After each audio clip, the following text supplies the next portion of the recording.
KaraokeBooks. Pride and Prejudice. Written by Jane Austen. Audiobook. Chapter 15. Mr. Collins was not a sensible man, and the deficiency of nature had been but little assisted by education or society, the greatest part of his life having been spent under the guidance of an illiterate and miserly father, and though he belonged to one of the universities, he had merely kept the necessary terms without forming at it any useful acquaintance. The subjection in which his father had brought him up had given him originally great humility of manner, but it was now a good deal counteracted by the self-conceit of a weak head, living in retirement, and the consequential feelings of early and unexpected prosperity. A fortunate chance had recommended him to Lady Catherine de Bourgh when the living of Hunsford was vacant, and the respect which he felt for her high rank, and his veneration for her as his patroness, mingling with a very good opinion of himself, of his authority as a clergyman, and his right as a rector, made him altogether a mixture of pride and obsequiousness, self-importance and humility.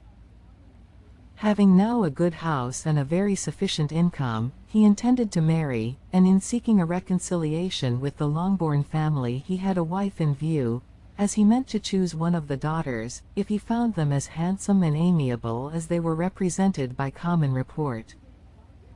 This was his plan of amends, of atonement, for inheriting their father's estate, and he thought it an excellent one, full of eligibility and suitableness, and excessively generous and disinterested on his own part.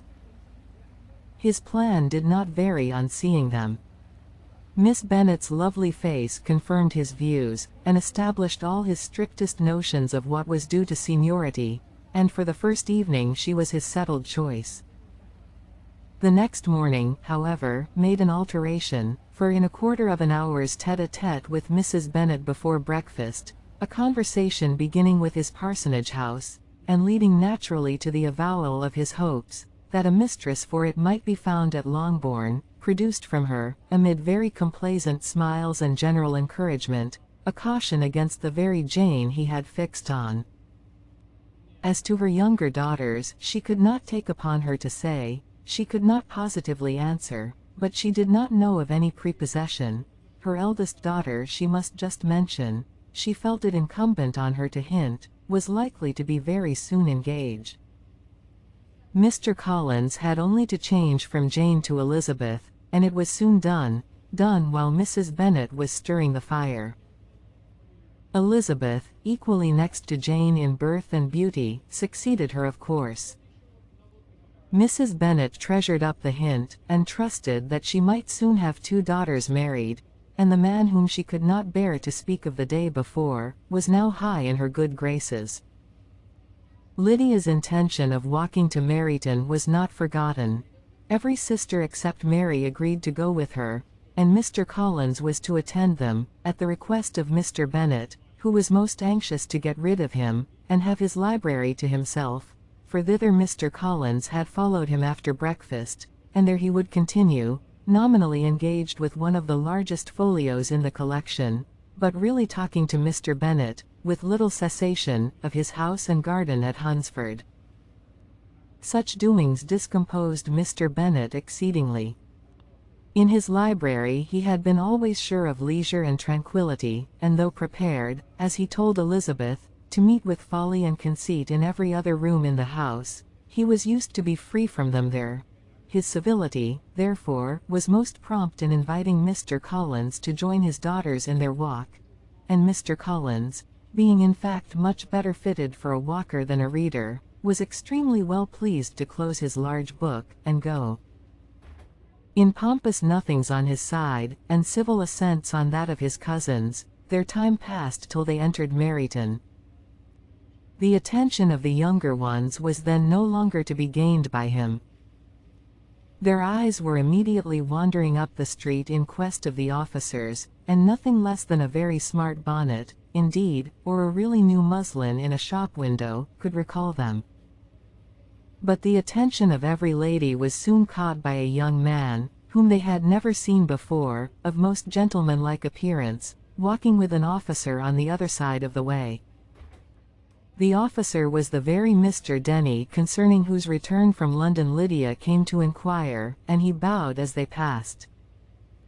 All were struck with the stranger's air, all wondered who he could be, and Kitty and Lydia, determined if possible to find out, led the way across the street, under pretense of wanting something in an opposite shop, and fortunately had just gained the pavement when the two gentlemen, turning back, had reached the same spot. Mr. Denny addressed them directly, and entreated permission to introduce his friend, Mr. Wickham, who had returned with him the day before from town, and, he was happy to say, had accepted a commission in their corps. This was exactly as it should be, for the young man wanted only regimentals to make him completely charming. His appearance was greatly in his favor. He had all the best parts of beauty, a fine countenance, a good figure, and very pleasing address. The introduction was followed up on his side by a happy readiness of conversation, a readiness at the same time perfectly correct and unassuming, and the whole party were still standing and talking together very agreeably, when the sound of horses drew their notice, and Darcy and Bingley were seen riding down the street. On distinguishing the ladies of the group, the two gentlemen came directly towards them, and began the usual civilities. Bingley was the principal spokesman, and Miss Bennet the principal object. He was then, he said, on his way to Longbourn on purpose to inquire after her. Mr. Darcy corroborated it with a bow, and was beginning to determine not to fix his eyes on Elizabeth, when they were suddenly arrested by the sight of the stranger, and Elizabeth, happening to see the countenance of both as they looked at each other, was all astonishment at the effect of the meeting. Both changed color, one looked white, the other red. Mr. Wickham, after a few moments, touched his hat, a salutation which Mr. Darcy just deigned to return. What could be the meaning of it? It was impossible to imagine, it was impossible not to long to know. In another minute Mr. Bingley, but without seeming to have noticed what passed, took leave and rode on with his friend. Mr. Denny and Mr. Wickham walked with the young ladies to the door of Mr. Phillips's house, and then made their bows, in spite of Miss Lydia's pressing entreaties that they would come in, and even in spite of Mrs. Phillips's throwing up the parlor window, and loudly seconding the invitation. Mrs. Phillips was always glad to see her nieces, and the two eldest, from their recent absence, were particularly welcome, and she was eagerly expressing her surprise at their sudden return home, which, as their own carriage had not fetched them, she should have known nothing about, if she had not happened to see Mr. Jones's shopboy in the street, who had told her that they were not to send any more drafts to Netherfield, because the Miss Bennets were come away, when her civility was claimed towards Mr. Collins by Jane's introduction of him. She received him with her very best politeness, which he returned with as much more, apologizing for his intrusion, without any previous acquaintance with her, which he could not help flattering himself, however, might be justified by his relationship to the young ladies who introduced him to her notice. Mrs. Phillips was quite awed by such an excess of good breeding, but her contemplation of one stranger was soon put an end to by exclamations and inquiries about the other, of whom, however, she could only tell her nieces what they already knew, that Mr. Denny had brought him from London, and that he was to have a lieutenant's commission in the shire. She had been watching him the last hour, she said, as he walked up and down the street, and had Mr. Wickham appeared, Kitty and Lydia would certainly have continued the occupation, but unluckily no one passed the windows now except a few of the officers, who, in comparison with the stranger, were become stupid, disagreeable fellows. Some of them were to dine with the Phillipses the next day, and their aunt promised to make her husband call on Mr. Wickham, and give him an invitation also, if the family from Longbourn would come in the evening. This was agreed to, and Mrs. Phillips protested that they would have a nice comfortable noisy game of lottery tickets, and a little bit of hot supper afterwards. The prospect of such delights was very cheering, and they parted in mutual good spirits.